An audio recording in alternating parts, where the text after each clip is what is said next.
Yeah, I'm realizing I may have added another drop at the end of that last segment. Nothing gets past you guys on the ticket text or behind the glass.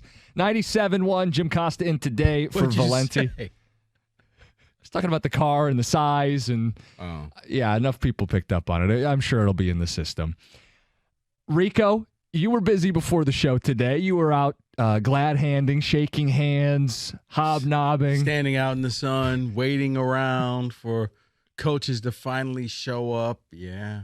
The dignitaries are in Detroit today, though, right? It's all the big-name, headline Big Ten coaches. They are. It's the former Sound Mind, Sound Body camp. I got to keep looking. It's the National College Showcase Camp. Some of the top players in the nation down at Wayne State.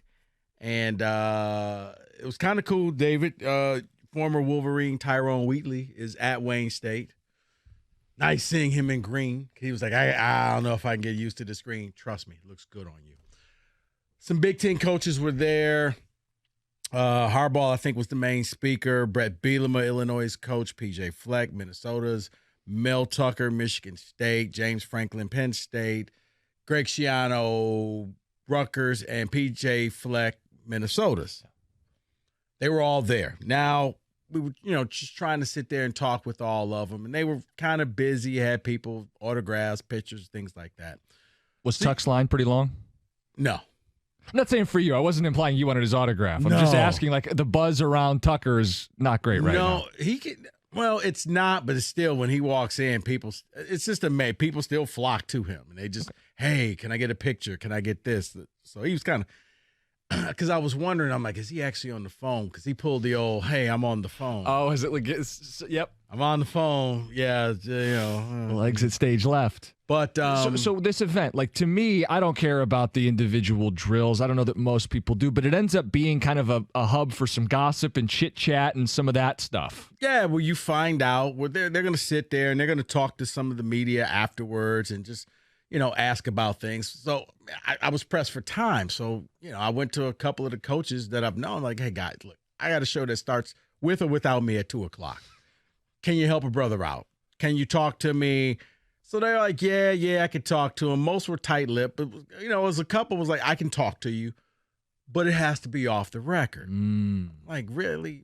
And it was, is this off the record? Like, yeah, I said, no, but it has. But what was said was, it was very interesting.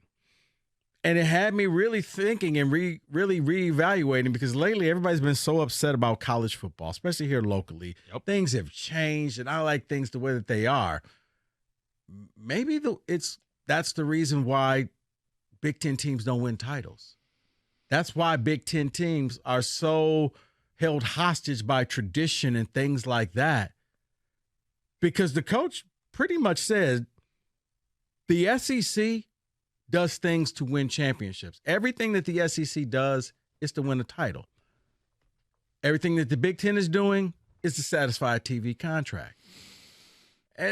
Because I was like, whoa, you came out throwing a high heat here. Like, wow. He's like, no, think about it. SEC doesn't want to play 9 games right now. They're arguing they just want to stick to 8. They're going to have 4 cupcakes. The games that you hate. Chattanooga in November. And I honestly, I wish Kenny was here. But it works for them. Sure. Because they will have 4 guaranteed wins. They'll play each other. And the SEC, the biggest rivalry in the SEC right now, does not play each other. Only in the SEC championship game. It's Alabama, Georgia. Yeah, they're not on the schedule this year. They make sure those 2 teams do not play each other. They're not on. It's a rotation, yeah. We looked. It's a 10-year rotation.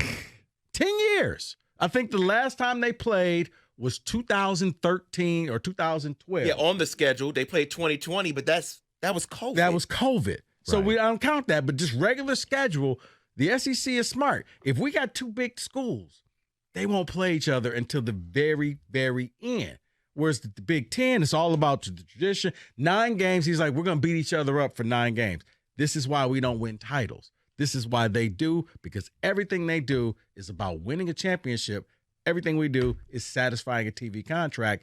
And then I'm thinking, like, going through my mind, that Kaiser Sose moment of all the things that have happened in the past couple of weeks. Like, wow, you're you're right. I mean, the Black Friday game and now Michigan's first games exclusively on streaming, and Michigan State against Washington. Probably your second or third biggest game.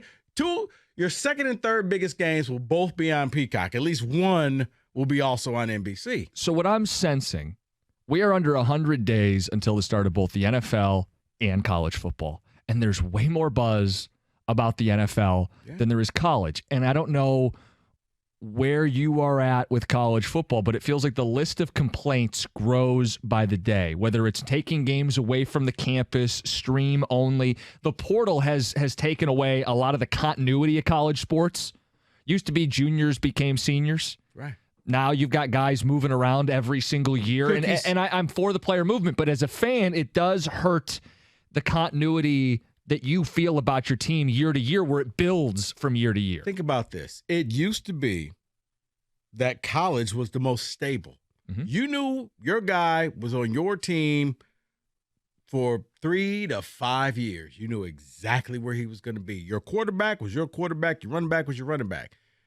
Now the NFL is more stable because they sign a contract that at least Jared Goff is your quarterback for the next 4 years. Mm-hmm. There's no portal. He can't just walk out and say, you know what, I really would like to take my talents to Tennessee and go down there for next year. He can't do that. He's stuck. And it does take away because it's like it used to mean something to see your college players playing for these teams. And now, think about this. When the NFL schedule came out, especially here in Detroit, every Lions fans was so excited. Oh, my God, we're playing Kansas City. Start on a Thursday. I can't wait. You probably have half this city would sacrifice the summer to play that game next Thursday because they can't wait. I haven't heard anybody say they can't wait for college football. And it's not about expectation. Michigan is expected to be an undefeated regular season team in the playoff competing for a championship. So you can't do the Lions are good and the college teams aren't. The Wolverines are expected to be, they're going to be preseason 2 or 3. Right. I was say they are a top 5 team.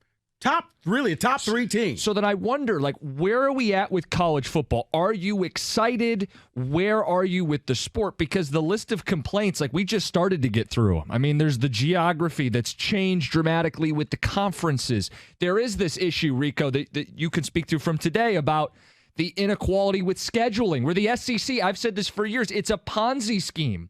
They play one less real game, so their win totals are inflated by one more. So when their Auburn team beats Arkansas, it's an 8-win Arkansas instead of a 7. And it's this Ponzi scheme where they manufacture and inflate how many top 25 teams there are. Georgia's great, Bama's great, but they live off of that, and they claim they're 8 to 10 teams deep, and it's because they play an extra freebie. Because here's the thing. If you don't think that that's true, what Jim just said, if the Big Ten did that, MSU's in a bowl game.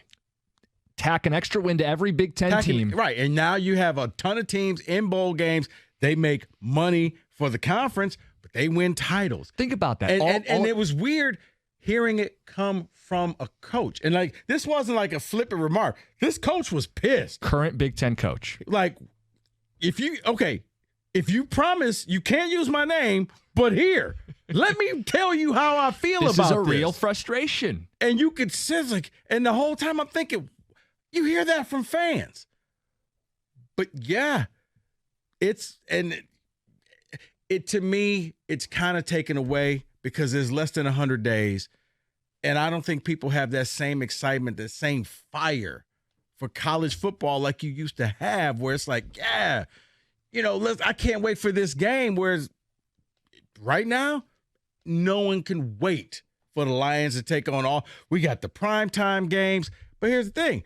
In the college games, you get the primetime games, everybody complain. Michigan State, too many primetime games. Why are you playing this game here? Lions got all these games.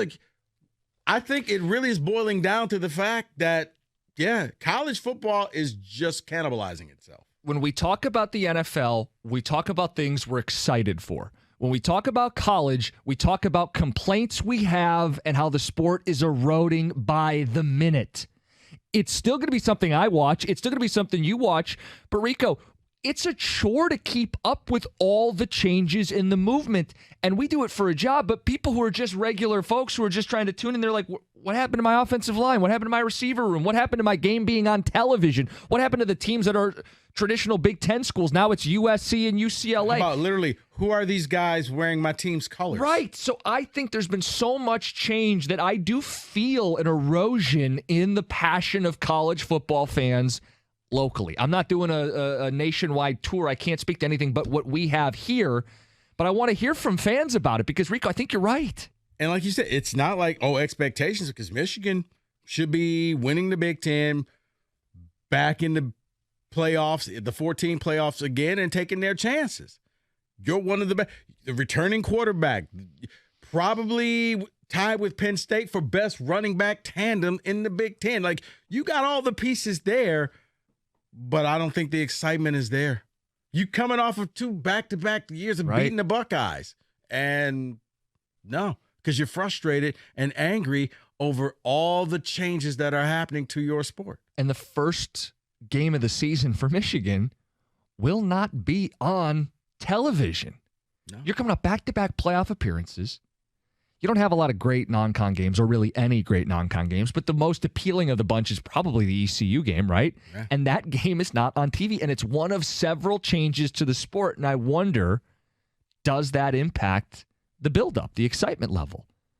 So if you're out there, we want to hear from you, 248-539-9797. We're under 100 days to the NFL season.